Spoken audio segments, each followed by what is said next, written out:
Señores, buenas noches. Esto es Luis Novarecio de Entrevista. Formalmente estamos terminando la campaña.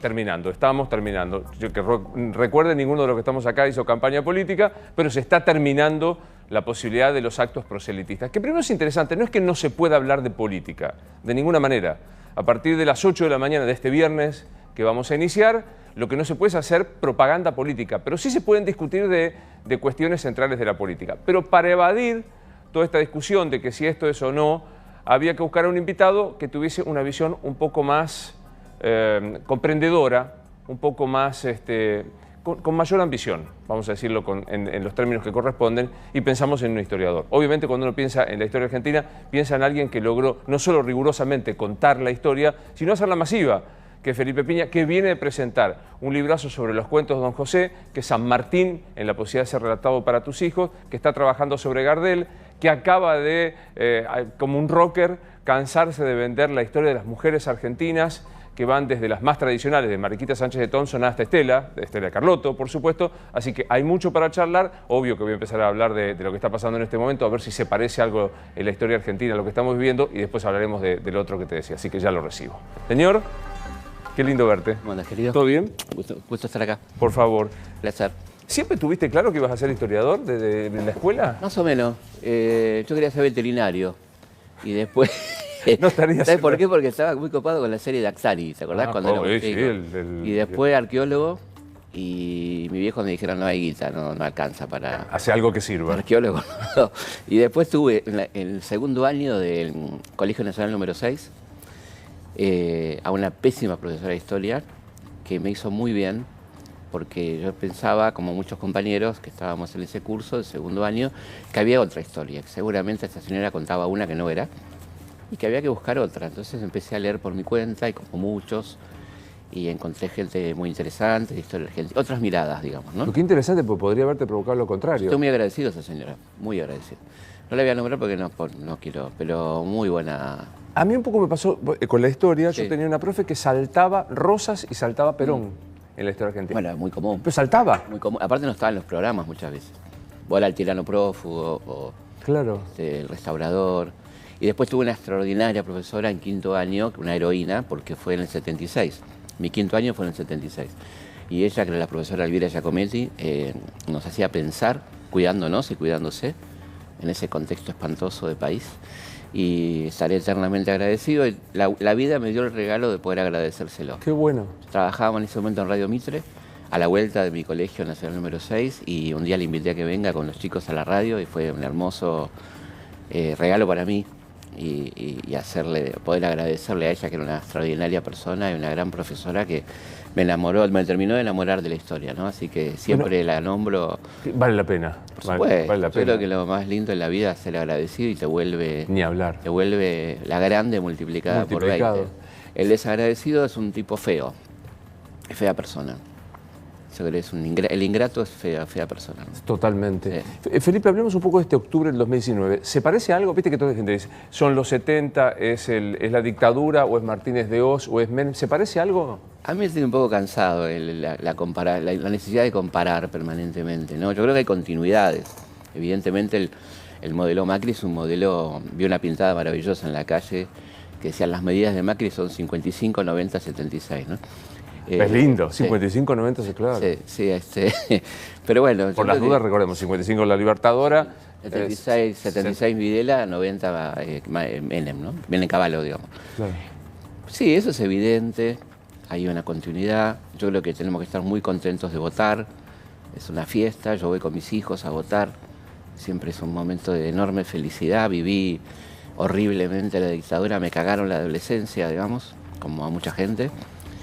No se los voy a perdonar nunca, y cada vez que voto lo hago con mucha alegría, ¿no? Y me da mucha alegría tanta gente votando con esperanza, pensando distinto, los fiscales que se levantan temprano, el partido que sabe que no va a ganar ni en pedo, pero que están ahí y que esperan un sanguchito milanesa, y que es un folclore que a mí me emociona muchísimo, ¿no? Ir a la mesa, sí. Y la verdad que me reciben tan lindo, porque la gente me conoce, qué sé yo, y los fiscales de todos los partidos, me termino charlando. Es un momento de mucha fiesta. Aparte es cierto, yo tengo 55, yo voté a los 18 la primera vez, o sea, llegué a votar, y era como una... Aparte con parece? temor, No. con los milicos en Bueno, serio. por supuesto que por ahí no votábamos, ¿no? Y era, estadísticamente, fue una de las elecciones de mayor participación hasta el momento y de gran participación de gente muy grande, que tenía una abstinencia de voto, ¿no? Claro. Había muchas personas de 90, 80 que estaban votando porque no habían podido votar durante nada más y nada menos que 7 años, 76, 83, ¿no? Así que para mí cada elección es una fiesta. Me gusta la política, me gusta que se hable de política. Ojalá habláramos más de política, creo que hablamos muy poco.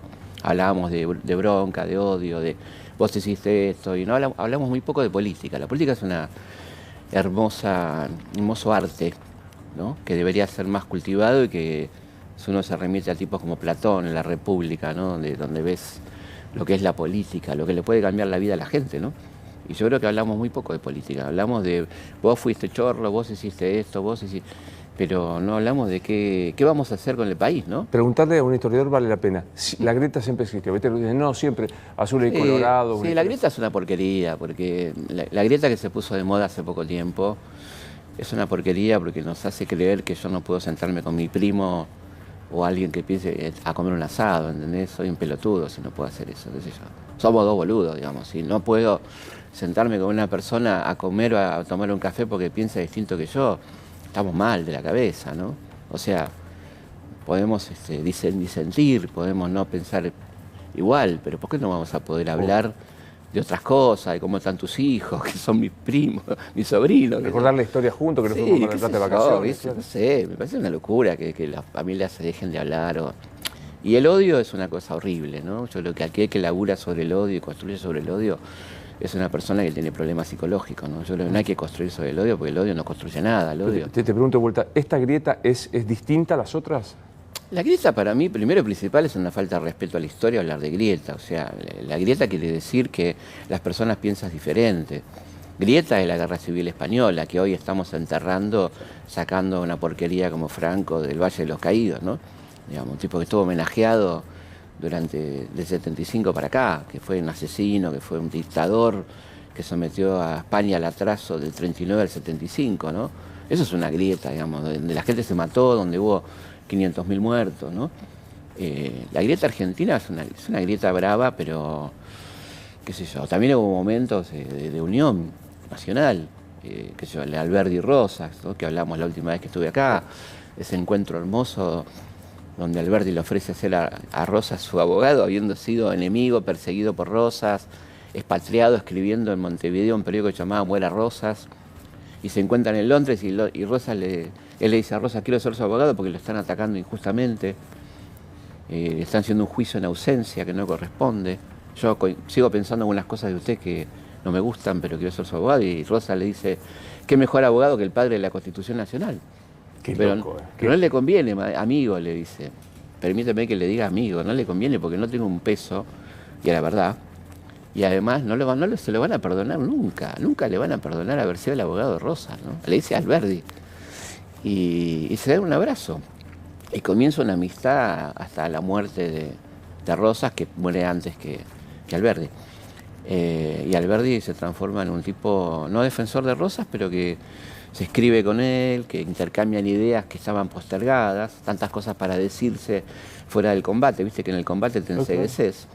Yo te digo lo peor de vos, me decís lo peor de mí. En el medio por ahí teníamos cosas para decirnos que te pueden mejorar a vos y me pueden mejorar a mí, ¿no? Y eso es lo que pasó. O el encuentro impresionante de Perón-Balbín, muy antigrieta. Aquel salto del tapial, claro, Balbín va a llegar, ¿no? Exactamente, en Gaspar Campos. Y tenían los dos cosas para putearse. O sea, obviamente Perón lo mete preso a Balbín. Y Balbín conspira contra Perón en la Libertadora, ¿no? Y es el candidato de la Libertadora. O sea que los dos tenían motivo para no quererse. Pero era un momento en la Argentina donde había que unirse y decir, bueno, vamos a bancar este momento, salir de este horror de 7 años de revolución argentina, ¿no? Con Ganía Leviston Lanusse. Y ahí hace algo muy digno Balbín, que es decir, el radicalismo no se presenta a elecciones, sino se presenta al peronismo, ¿no? Para evitar las proscripciones que se muy importante, que venía de las famosas proscripciones previas. Entonces, ¿por qué no nos enseñan esto, no? ¿Existió? ¿Por qué no hablamos de esto, digo, en vez de hablar tanto de todo lo que nos separa y que somos... ¿Existió? Y me da una curiosidad por la edad. ¿Existió la posibilidad de la fórmula Perón-Balbín? Sí, existió, pero ambos ambos equipos de campaña no aceptaron razonablemente, ¿no? Yo creo que estaba más dispuesto el peronismo a aceptar esa alianza que el radicalismo, con lógica, si querés, lógica política, porque Perón se moría, y evidentemente que si Perón se moría y quedaba Balbín como presidente era muy difícil ese país del 74 que le hubiera tocado a Balbín. O sea, yo entiendo a los operadores del radicalismo, a los operadores del peronismo, pero hubiera sido algo muy lindo como simbólico, ¿no? Pero era muy inviable en un país que estaba muy complejo. Ese momento era un momento internacional que a veces nos olvidamos en este ombliguismo que tenemos de solo pensar en nosotros sin ver que el mundo tenía un contexto tremendo que era la crisis del petróleo de fin del 73, que acá se surfió un poquito porque estaba Perón, que era un tipo que había sacado el 62% de los votos, de gente que lo había odiado y que lo estaba votando porque entendía que era el único que podía calmar las aguas. Y bueno, entonces Perón calmó un poco la cosa hasta que se murió Perón y explotó todo por el aire, ¿no? El Rodrigazo y todo lo que vino. Claro. Eso probablemente le hubiera explotado Balbín. Viste que nos encanta hacer historia contrafáctica. Uno dice, si en cambio Isabel hubiera estado Balbín, a lo mejor... Sí, seguramente hubiera sido mucho mejor vicepresidente que Isabel, no tengas ninguna duda. Balbín era un cuadro político, un gran político, ¿no? Puedes estar de acuerdo o no, pero sí, claro.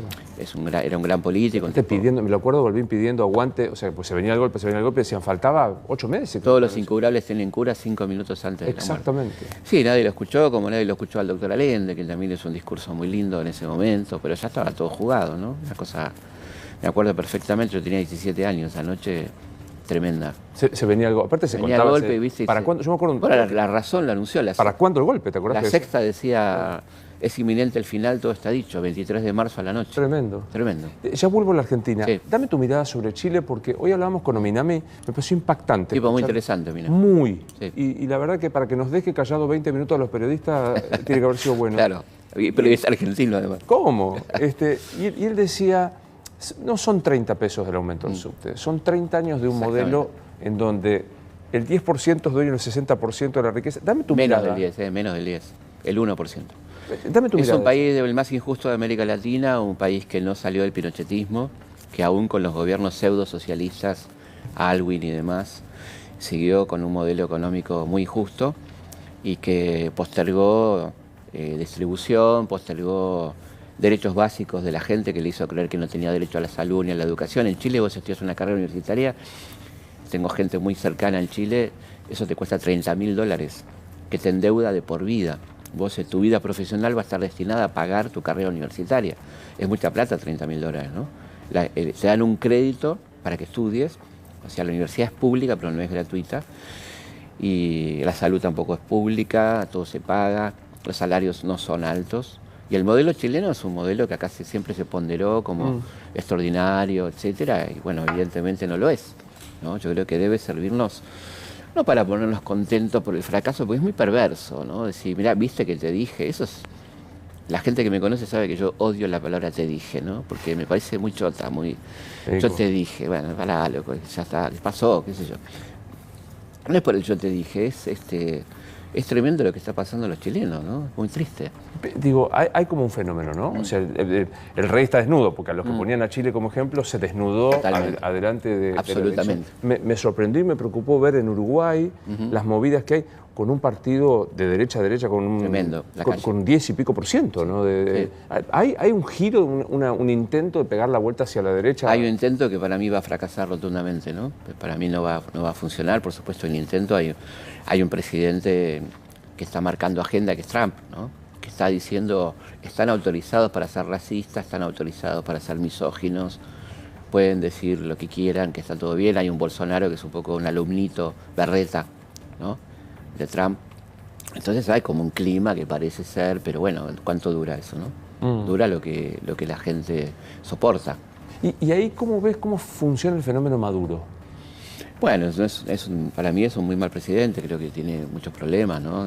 Evidentemente no está a la altura de lo que fue al principio el proceso bolivariano y creo que, no sé si es un fenómeno, creo que hay muchos problemas y también es un país que está siendo muy atacado también, ¿no? Ambas cosas son ciertas. Yo creo que tiene una gran incapacidad y a la vez tiene un boicot internacional tremendo. Ambas cosas son verdad, o sea, no tenemos por qué quedarnos con una de las dos, ¿no?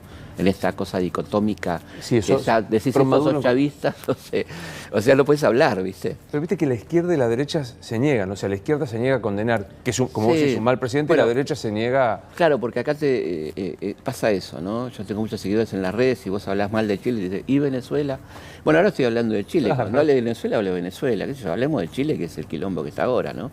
Pero bueno, yo creo que hay que ocuparse de ambas cosas. Y en ese sentido, en vez de estar señalando tanto con el dedo, la OEA debería tener un rol más protagónico en ambos casos, tanto en Chile como en Venezuela, ¿no? Claro. O en donde sea, o en Ecuador, que no lo tuvo.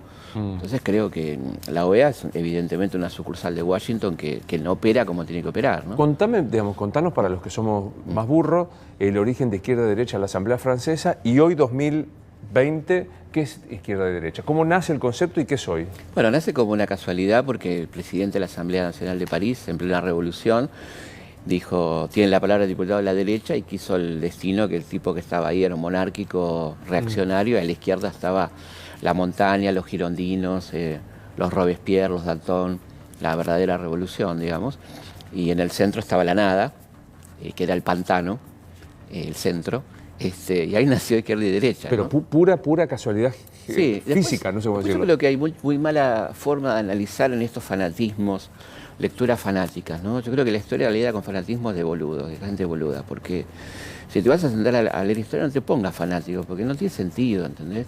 O sea, esto de que la izquierda es la Unión Soviética es no conocer la historia, porque nunca la Unión Soviética, salvo el periodo de Lenin al principio, tuvo que ver con la izquierda. Después fue una dictadura espantosa a partir de Stalin, donde no tenía que ver, era una aristocracia del Politburó. Entonces decir eso es, ahí tenés a la izquierda, no es la izquierda, eso es un mamarracho, ¿no? No estoy defendiendo a la izquierda, digo, analicémosla con justicia, como podríamos decir, el liberalismo no es exactamente Adam Smith, que era un tipo que se preocupaba por el rol del Estado, como bien sabés. El libro La riqueza de las naciones es un libro extraordinario que a Marx le encantaba, que fue alumno de Adam Smith. Liberales de Lenin. Bueno, Marx fue alumno de David Ricardo, ¿no? Claro. De la escuela liberal, digamos, que entiende, de ninguna manera niega el rol del Estado, le da al Estado el rol que tiene que tener. El de atención de la salud, de los derechos. De hecho, el liberalismo admite que cada persona renuncia a su derecho natural. Esto es, si me mataste, mato, no puedo porque ya estoy muerto, pero si me robaste, robo, a que deleguemos ese derecho, como bien sabes, a una autoridad que determine qué vamos a hacer con eso, ¿no? Y esa autoridad tiene obligaciones para con los súbditos que Hobbes llama el pacto social, y que Rousseau, que era un tipo más piola, dice, el contrato. No, vamos a ponerlo por escrito. Claro. ¿No? Y ahí nace el contractualismo, viene la primera y hermosa Constitución norteamericana del 76, que es una hermosa constitución, ¿no? En la cual se basan los franceses. O sea, Francia le debe mucho a Estados Unidos, ¿no? Que claro. Uno cree al revés, que Francia... Totalmente. Ahí tenés un capo como Franklin, que era embajador en París en ese momento. Pero contame, y hoy, digo, contado esta historia de qué era, que terminan representando las oligarquías, los más reaccionarios y los intereses más populares, hoy, ¿qué es ser de derecha y qué es ser de izquierda? Yo creo que es muy distinto a lo que eran los 70, por suerte en un punto, vivimos otro mundo. Yo creo que más bien hoy podríamos hablar de progresismo y de cuestión más de reaccionaria conservadora, ¿no? Porque evidentemente no hay referentes de la izquierda en este momento en el mundo, es muy difícil encontrar referencias, qué quiere decir, sino que se va adaptando a cada país en cuanto a qué es lo que significa valores que defendió históricamente la izquierda, pero también otros sectores, como por ejemplo la inclusión social, los derechos a la salud, el derecho a la educación, que no sé si son de izquierda, son como cosas básicas, ¿no? Lo decía Juan Bautista Alberdi, no sé si era de izquierda Alberdi, no me parece. Qué sé yo, no lo veo. Si los apurás un poco los derechos, lo van a tildar de rojo, Alberdi. De zurdo, claro. Bueno, no sé, me parece, por eso digo, un poco de calma y un poco más de menos fiaca mental, ¿viste? Hay mucha fiaca mental, ¿no? Donde vos dijiste algo y ya sos catalogado automáticamente y ya te anulan. Sos esto y ya no puedes hablar. Pero es que es muy cómodo, porque claro. Si yo te anulo, piña, zurdo, zurdito, claro. No pareció, facho, listo, y ya está. Entonces, bueno, entonces el mundo es una mierda. Es una mierda. Sí, no tiene que ser una mierda. El mundo es donde vamos a vivir, donde yo tengo hijos, ¿viste? Aspiro a tener nietos. No quiero ese mundo para mis hijos. ¿No? Quiero que sean personas que puedan hablar, que puedan decir lo que sienten, que nadie los persiga por eso, que nadie los tache de nada, qué sé yo, que tengan una opción sexual, que tengan la opción sexual que quieran, que se dejen de joder, ¿no? ¿Qué dice? Gente que en realidad tiene problemas personales, me parece a mí, que no se bancan la libertad del otro, básicamente, ¿no? Es que es muy cuestionadora la libertad del otro. Claro, es insoportable. Porque te espeja. Bueno, ¿qué les pasó a los conquistadores con nuestros originarios? Se desesperaron. Nunca habían visto la libertad en acción. Llega Colón y todos sus secuaces y ven a los arawaks que venían, absoluta libertad sexual. La homosexualidad era un elemento posible, si nadie le preocupaba. No me lo sabía eso. Sí, claro, por supuesto. Había poligamia. La gente no mataba porque vivía naturalmente de lo que comía. Todos zurditos eran esos. Todos zurditos. Entonces llegan los españoles y no soportan las mujeres desnudas. Y venían de la Inquisición, del escote. Lo máximo que viene un escote o una pantorrilla. Llegan acá y se vuelven locos. Pero claro, esa locura no soportan eso, ¿no? Entonces tienen que empezar a acudir a la represión y al juicio al otro, ¿no? El tema del otro, que está muy trabajado en la literatura, ¿no? ¿Qué es el otro? Y ya cuando empezás a hablar del otro te complica. Y la Argentina es el país del otro porque es un país donde tiene mucha importancia la inmigración. Entonces el cómo te ven es muy importante. ¿Qué dicen de vos? Hay pocos países en el mundo donde vos venís de un viaje y dices, ¿qué dicen de nosotros? ¿Qué es eso? No sé, no dicen, mejor que no digan nada, ¿viste? Pero me resulta súper interesante esto porque sí. Más que de historias de filosofía pura. Sí. El enfrentamiento con el otro, con valores totalmente distintos, instala el problema no en el otro, sino en mí. Exactamente. A mí pocas cosas me interesan más que hablar con gente que piensa distinto que yo. Me encanta. Me enriquece mucho. O sea, gente que piensa como yo es muy fácil, qué sé yo. Sí, claro. Vamos a comer un asado, jugar a la pelota. Pero tipos que piensan distinto me enriquece mucho. Y leo mucho gente que piensa distinto a mí. Me encanta. En historia tenés, por supuesto, miles de versiones sobre cada tema y te enriquece mucho los argumentos que da la otra persona. ¿Y cómo se lauda eso? Digo, ¿cómo se lauda las distintas versiones de lo que pasó sobre un hecho histórico determinado? Contándolas y dándoles lugar, dándoles cabida. Yo digo esto, pero hay otra persona que dice esto. Yo no soy el dueño de la historia, ni primero que no lo creo, y está buenísimo decir, mirá, sobre el tema Rosas vas a encontrar todas estas miradas. Yo cuando daba clase en la secundaria, que fue un momento muy lindo de mi vida, hay muchos años, casi 30, hacíamos eso. Mirá, a mí me parece esto, pero fíjate que Ibarguren dice esto, los liberales dicen esto, los fanáticos rosistas dicen esto. Todo esto se dice sobre este tipo, que debe ser un tipo muy interesante para que la gente diga tantas cosas distintas, ¿no? No quiero decir bueno, digo interesante. ¿Qué te resulta interesante? Metámonos en rosa, ¿qué te resulta interesante? Bueno, es un personaje fascinante que tengo muchas ganas de hacer un libro, ya lo haré sobre él. Es un tipo muy incorrecto, es un tipo en muchas cosas muy jodido, en su política interior, por ejemplo, y un gran defensor de la soberanía nacional, al mismo tiempo, ¿no? Es un tipo al que San Martín le reconoce su gran labor como defensor de la soberanía, bancándose la invasión de las dos flotas más poderosas del mundo, la francesa y la inglesa juntas, logrando derrotarlas diplomáticamente, y a la vez San Martín le critica su política interna. No pasa nada. O sea, no tenés por qué comprar Rosa no pierde, llave en mano. Claro, no pierde. Yo soy rosista. Claro, Rosa a mí me encanta Rosa su política exterior y no me gusta su política interior, no me gusta. No me gusta la mazorca, no me gusta la persecución de la oposición, que tampoco eran ningunos angelitos, quiero decir también, ¿no? Lavalle fue un gobierno tremendo, como dijo San Martín, una tremenda dictadura, la de Lavalle, ¿no? Que no aparece así. No, claro. Es un gobierno de 6 meses donde el tipo se carga 3.500 personas.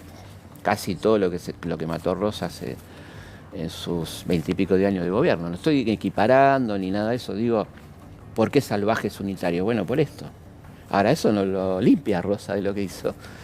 Pero no podés dejar de reconocer su política. Pero bueno, pero no puedes arrancar contando Rosa sin contar Lavalle. Como no puedes arrancar la dictadura a partir del 76. Es una pelotudez. ¿Cómo no vas a contar lo que pasó antes? No vas a hablar de la AAA, no vas a hablar de qué rol tuvo Perón. ¿Por qué no? ¿Qué nos pasa con eso? ¿Cuál es el problema? ¿Qué sentiste? No quiero ni nombrarlo porque me parece injusto porque no estuve en la conferencia, no lo escuché. Cuando alguien dice hay que reivindicar la guerrilla de los 70. No, yo no estoy de acuerdo, pero no quiero entrar en ese tema porque es una persona que yo respeto y creo que se equivocó en esa mención, pero no quiero entrar en una polémica Yo creo que hay que revisarla, hay que revisar los 70, hay mucho para charlar, me parece un tema apasionante y creo que más que eso hay que hablar mucho de ese tema. Hay mucho para hablar de ese tema, ¿no? Yo creo que hay mucho para hablar. ¿Por qué hay todo? Quiero decir que yo tengo una mirada crítica sobre ese periodo y lo podés ver en mi libro Lo pasado pensado, donde critico mucho la conducta de los grupos armados en ese contexto, particularmente la actuación durante el periodo democrático que se abrió en el 73. Por ejemplo, el ataque a Sanidad, el ataque al cuartel de Azul, la muerte de Rucci, me parece que son barbaridades dentro de un gobierno constitucional que había obtenido el 62% de los votos, ¿no?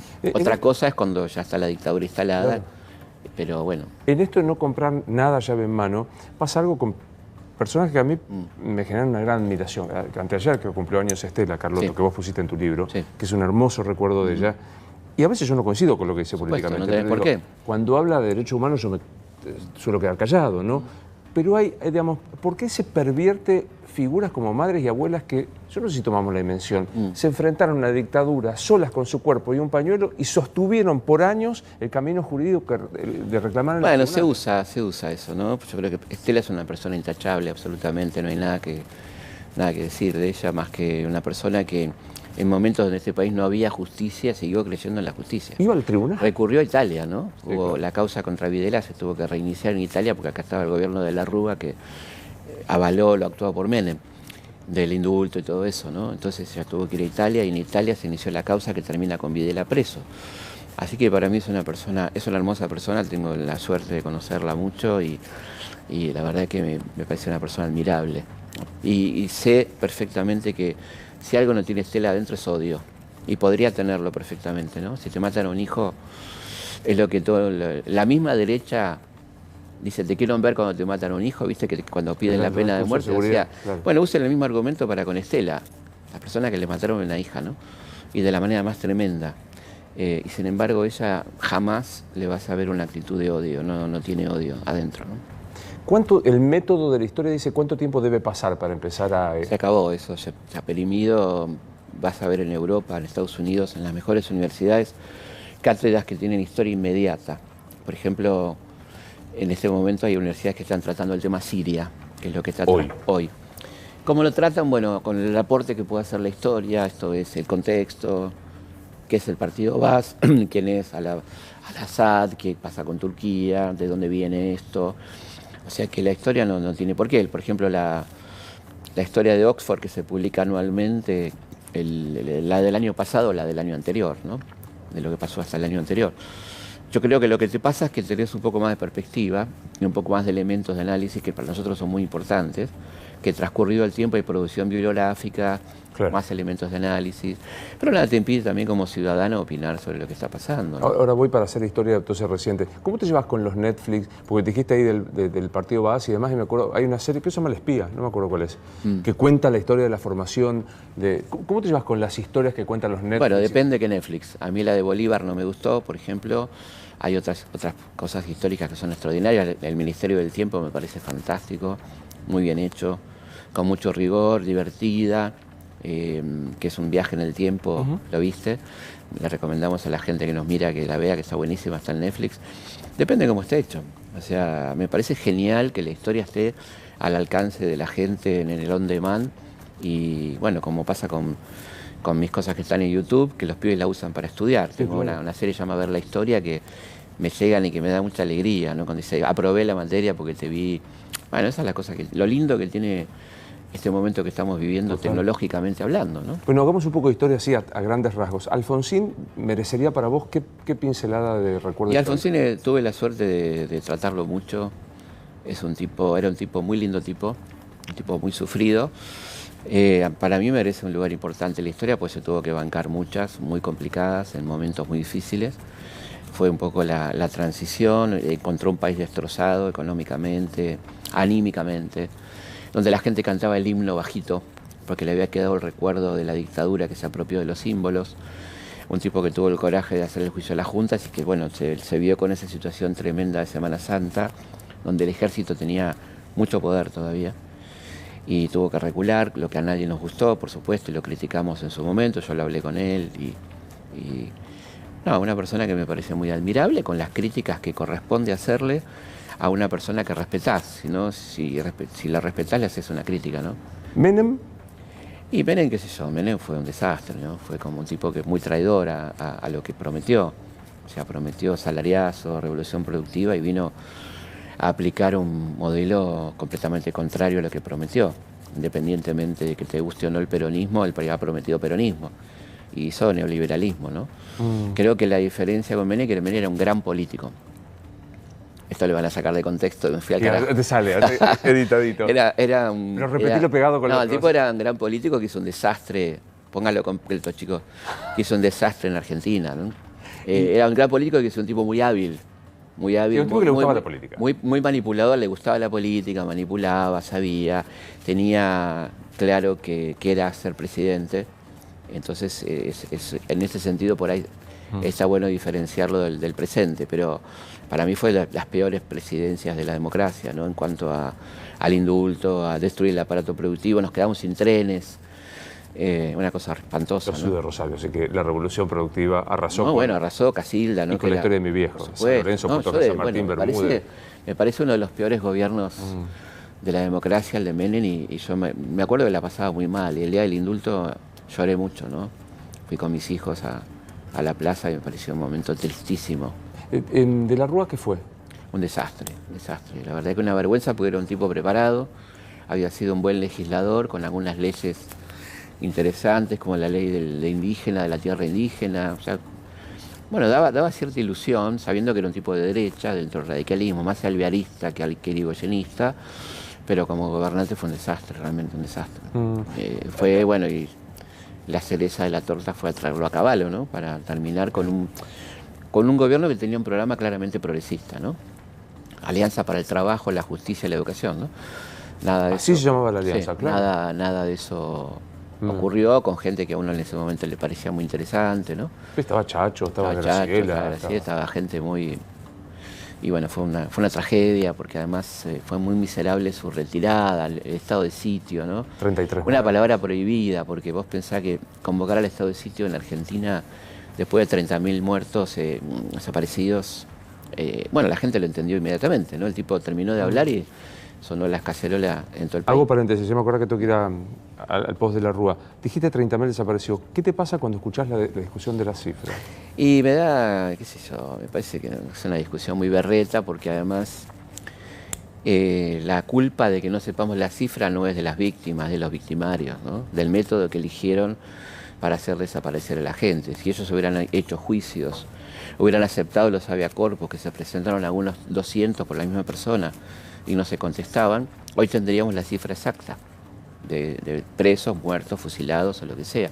La cifra no es exacta, culpa de los victimarios, no de las víctimas, ¿no? Y esto es, me parece que el argumento más sólido que podemos dar. Puede ser que la cifra sea inexacta, no tiene mucha importancia, pero la imprecisión no tendría que ser responsabilidad, no es responsabilidad de las víctimas.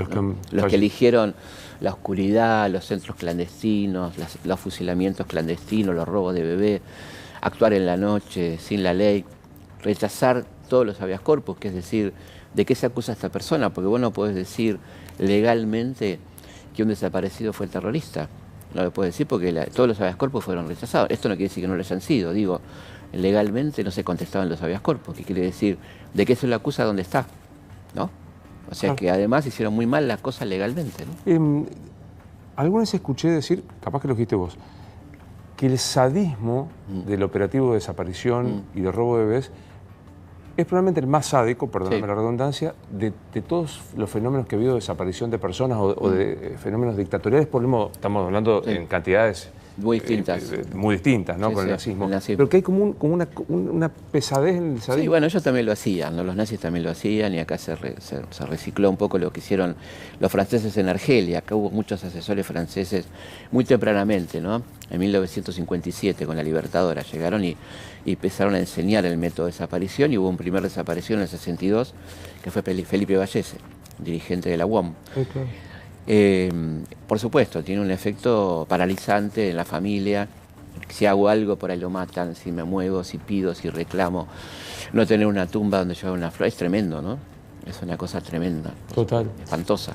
Saltemos de vuelta. Llegamos, no sé si quieres decir algo de Duhalde o saltamos directamente a Néstor. No, Duhalde creo que hizo un laburo difícil, ¿no? Hay que reconocerle el laburo que hizo Duhalde, que fue encontrar un país que nadie creía en nada, no había bancos, no había partidos, no había nada, y el tipo tuvo que componer un poco las cosas.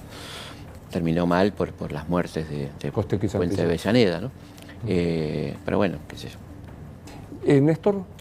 Bueno, Néstor creo que es un presidente que cambió el país, ¿no? Que hizo muchas cosas muy importantes por Argentina, acordándonos del momento en que estábamos, 2003, ¿no? Un momento donde había que reconstruir todo, porque Duhalde dejó pesadas las cosas con un muy buen ministro que fue Lavagna, y había que empezar a reconstruir todo, y hubo que reordenar la deuda, poner el país a producir, y creo que eso lo hizo muy bien. Hay una Cristina, dos Cristinas, viste que hay gente que dice, una cosa es la Cristina del primer periodo, otra del segundo, ¿qué crees vos? No sé, puede ser que sea distinto, también le tocaron cosas muy difíciles, ¿no? La muerte de su marido, una campaña de prensa feroz durante gran parte de su mandato. Puede ser que haya dos, es posible, qué sé yo. Pero bueno, yo creo que son épocas realmente complicadas del país, ¿no? Y creo que hubo ahí errores también, ¿no? Creo errores de alianzas, errores de con quién te aliás, con quién te peleás, darle demasiada importancia a algunas cosas que no eran tan importantes, ¿no? Como la pelea con los medios en ese momento, que me parece que no era central, un error que pudo haber sido la pelea con el campo planteado en esos términos. Conmigo en mi contra. Por esos términos, claro, en esos términos. De vuelta, ¿no? Sí, porque el campo es un colectivo muy complejo en Argentina donde tenés, pequeño productor, gran productor, ¿no? La idea de Martín Lustó, que hay que decirlo, la idea de la 125 era de Martín Lustó, no era mala, pero estaba pésimamente aplicada, ¿no? Claro. Él mismo la aplicó muy mal, la planteó muy mal. O sea, terminó la gente creyendo, algunos, de que se estaba atacando el campo en general y otros que el campo era un enemigo, cosa que en Argentina no puede ser nunca porque es un elemento central. Y equiparabas al de 50 hectáreas de mis pagos con el terrateniente. Eso fue un error, y como hubo aciertos también importantes en ese periodo, qué sé yo, ¿no? Lo bueno que ojalá podamos algún día sentar a vernos a ciertos errores de un momento sin que eso inmediatamente, con esta manipulación tan chota que hay de la opinión, te transforme en algo, ¿no? que te impide trabajar con tranquilidad. Los trabajadores, los historiadores necesitamos un poco de tranquilidad para... Yo cuando doy una charla sobre peronismo, por ejemplo, digo, denme tiempo porque yo no puedo hablar en estéreo. No puedo decir la quema de las iglesias, el bombardeo, tengo que decir alguna primero, otra después, ¿viste? Porque lo primero que digas ya te transformás en peroncho, en esto y lo otro, o al revés, o gorila. Entonces, un poco cansador, ¿no? Pero bueno, yo creo que ya uno fue aprendiendo, y a vos te debe pasar, ¿no? Sí. Que ya estás tranquilo con tu conciencia y que digan lo que quieran, pero que te escuchen, porque por ahí aprenden algo, qué sé yo, ¿no? Y aparte hay un recurso para nosotros los periodistas. No sé. Déjame que lo vea. Bueno, eso me encantó hacerlo en mis 35 años de docencia, lo sigo haciendo. Y el otro, perdón, me equivoqué. Por supuesto. Yo creo que no hay cosa más linda que hable mejor de esta tarea hermosa que tenemos los docentes, que es una de las tareas más hermosas que te puede pasar en la vida. Dos cosas que son hermosas, ¿no? La primera es cuando vos ves que tu alumno ha elaborado un concepto propio, que sí, que no es que está pensando como vos, que está pensando. Y se piensa en contra, fantástico, ¿no? Porque tenés un elemento de enriquecer la clase. Y la otra cosa es no sé, te lo averiguo, que creo que le estás dando una lección al pibe, a la piba, en ese momento extraordinario, ¿no? Si todos somos falibles, no tengo por qué, soy la enciclopedia británica, ni lo quiero ser, y no te voy a mentir, no te voy a chamullar, te voy a decir, mirá, la verdad que yo sé todo, entonces te invento. Bolívar dijo exactamente la frase, claro. No, la verdad que no sé lo que me estás preguntando, la verdad que no sé, te averiguo. Y yo lo que siempre les decía, en tantos años de experiencia, averigualo vos y lo averiguo yo, y la próxima lo charlamos juntos. Y estaba buenísimo. Claro. Estaba buenísimo. Porque además es un empoderamiento, ¿no? Yo hoy estuve en 2 escuelas, que cosa que amo, hablando de estos libros para chicos de Insolentes, El Abuelo. Y vos ves qué distinto que son los pibes de hoy, ¿no? Yo hablando de primaria. Cómo se animan a preguntar, cómo te interpelan, cómo no hay en ellos la censura que teníamos nosotros, y lo lindo que es, ¿no? La hermosura. Yo me llevo de esos lugares recuerdos maravillosos y dibujos y regalos, y es muy lindo. Y ves bueno, ¿por qué estos pibes no se están juzgando antes de que vos te sientes a hablar? Ahí se sienta este que no sé qué, te escuchan. Y después te dicen, no sé, ¿pero por qué está diciendo esto? ¿Y usted dónde lo sacó? Que yo lo aplaudo, cuando me dicen dónde lo sacó, lo aplaudo, por decir, están pidiendo documentos, ¿viste? Que este es un país que no pide documentos. ¿Dónde lo sacaste lo que estás diciendo? Bueno, yo insisto que hay un a mí me parecismo feroz. Sí, claro. A mí me parece, Bueno, tipo... hablemos sin saber, ¿no? Pues, claro. Bueno, pero, ¿viste? No, pero aparte te explico. Arrancan con te explico. Si no sabes un carajo, no me expliqué. Cuando fue lo de submarino de desgraciada situación del San Juan, la gente te explicaba lo que era un submarino, no tenían la más puta idea. Eso somos nosotros. ¿Pero entendés? Tengo un amigo que dice, pará, loco, están 44 personas que están ahí, ¿no? Estamos un poquito más respetuosos. Bueno, ahora te quiero explicar algo de Gardel. No, porque vas a publicar Gardel. Sí, estoy muy enamorado de Gardel. Ahí van a poner el Zócalo. ¿Vieron? O sea, es gorila, gay. No, primero tiene una cosa extraordinaria, Gardel, que lo salva, que es preperonista. Entonces no puede ser ni gorila ni peronista. Qué bueno. Y además es un tipo que le importaba poco la política, pero que tuvo su coqueteo con los conservadores y que tiene un repertorio anarquista y socialista tremendo en sus tangos. O sea que no lo puedes agarrar por ninguna, porque meterle la etiqueta, estos que están desesperados por etiquetarlo, se vuelven locos. Pero ¿nacido en? Nacido en Toulouse. Sin duda. Sí, acta de nacimiento. Después viene toda una cuestión con la documentación que él elige Tacuarembó, porque había en ese momento una ley uruguaya que beneficiaba a la gente que se nacionalizaba y que tenía problemas con el servicio militar, que en esa época era la guerra o posguerra. O sea que era peligroso que te convocara el ejército francés. Pero a mí me da pena porque la verdad que él amaba Uruguay. Amó siempre Uruguay, estaba comprando una casa en Uruguay, iba mucho a Montevideo. Cuando fue el Mundial del 30 fue a ver a las dos selecciones, a la uruguaya y a la argentina. Así que nos peleemos por él sería una pena. Me parece que no es ni uruguayo ni argentino, pues nadie de nosotros... Yo no defiendo la tesis argentina, yo digo que el tipo nació en Francia y que... Él dice una frase muy linda, ¿no? Dice, yo nací en Buenos Aires a los 2 años y medio. Que es verdad, porque su vida comienza cuando llega a Buenos Aires, ¿no? Y él es un tipo de una familia muy humilde, de madre soltera, de un padre complicado que lo abandona, ¿no? De una madre que había tenido un papá golpeador, que sea su vida, Berta, una tipa muy valiente que defiende lo único que tiene en el mundo, que es su hijo. Y bueno, entonces pasa con este pibe, maravilloso personaje que es Carlitos, que como es un tipo pobre, de origen pobre, todos se creen con derecho a atribuirle barbaridades, que estuvo en Ushuaia, que fue esto, que fue... No lo hace con un tipo que nació en Callao y Alvear, ¿viste? Entonces y bueno, pero es Gardel, entonces puedo decir cualquier cosa. No puede decir cualquier cosa. Felipe, saltemos a la muerte. ¿Muere en ese episodio? ¿Es real? Sí, muere, claro, muere en Medellín. Pero la pelea sobre la... No, la pelea no hay una pelea. Lo que hay es una discusión, no dentro de la nave, con Lepera. Que alguien dispara y le pega al piloto. Eso. Lo que pasa es así. Había una disputa muy grande de 2 compañías aéreas en Colombia, que era la SCACDA, que era una empresa alemana, y una empresa, la SACO, la colombiana. Gardel cierra un acuerdo de sponsoreo con la colombiana, que es la que lo va a llevar, por canje de publicidad. La alemana queda un poco resentida y se pelea con Samper Mendoza, que era el piloto y dueño de la compañía. Y unos días antes del vuelo de Gardel, el alemán le hace un vuelo rasante a Samper Mendoza, un poco desafiante, y se queda un poco calientito, y puede ser, no está comprobado, puede ser que Samper haya querido devolverle la canchereada, que le salió mal. También es cierto que hubo unos vientos desfavorables en el momento del despegue. Todo muy precario, había muchos accidentes aéreos, por eso Gardel tenía mucho miedo a volar. De hecho, no había volado prácticamente en su vida, todo era por barco. Jodía mucho con esto, con sus guitarristas, mucha broma con el avión. Y bueno, fue una tragedia tremenda porque ahí muere Gardel, Lepera, sus guitarristas. Y bueno, una conmoción nacional.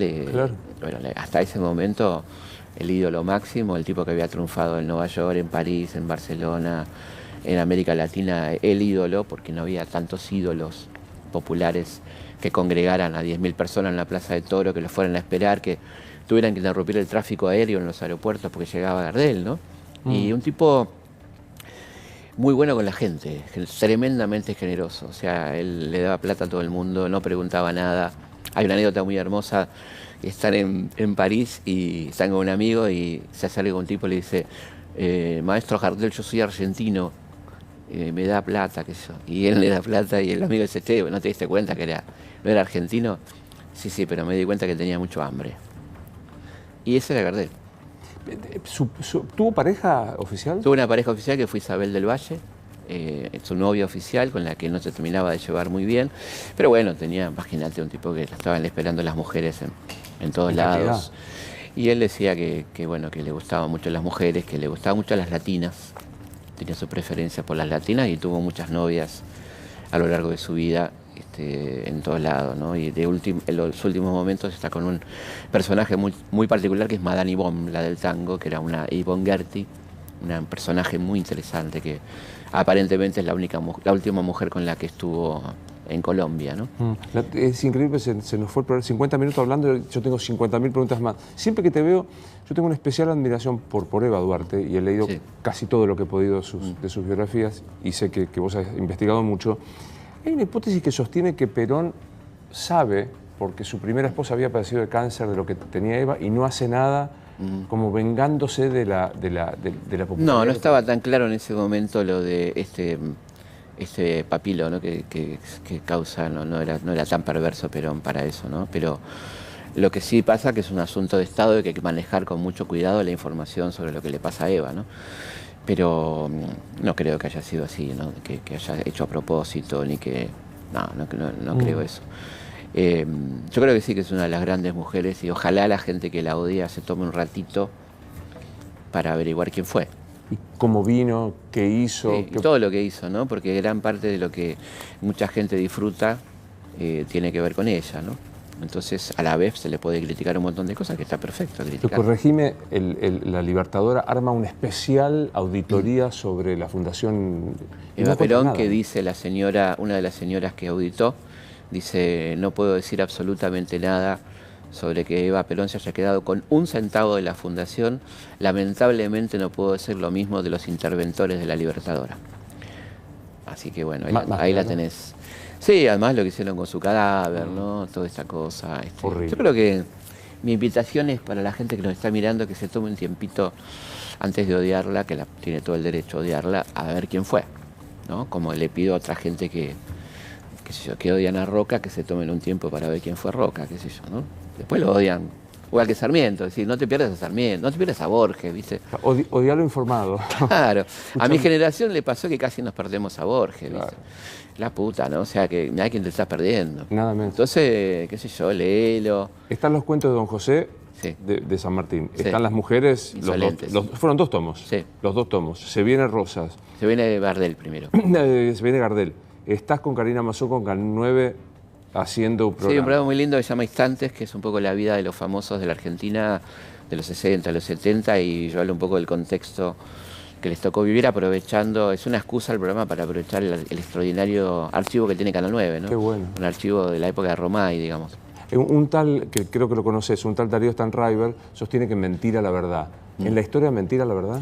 Y ha sido mucho tiempo, ¿no? Él es un gran nietzscheano, es una frase de Nietzsche, y en mucho tiempo fue así. Yo creo que hay que combatir la mentira. La mentira es algo tremendo. En la vida privada y en la historia son dañinas porque en cada mentira muere alguien, ¿no? En cada mentira que vos contás hay un muerto que no se reconoce, hay un patriota que no se reconoce, hay un tipo que honesto que no es reconocido, qué sé yo, tantas cosas, ¿no? Un asesino que queda libre, impune.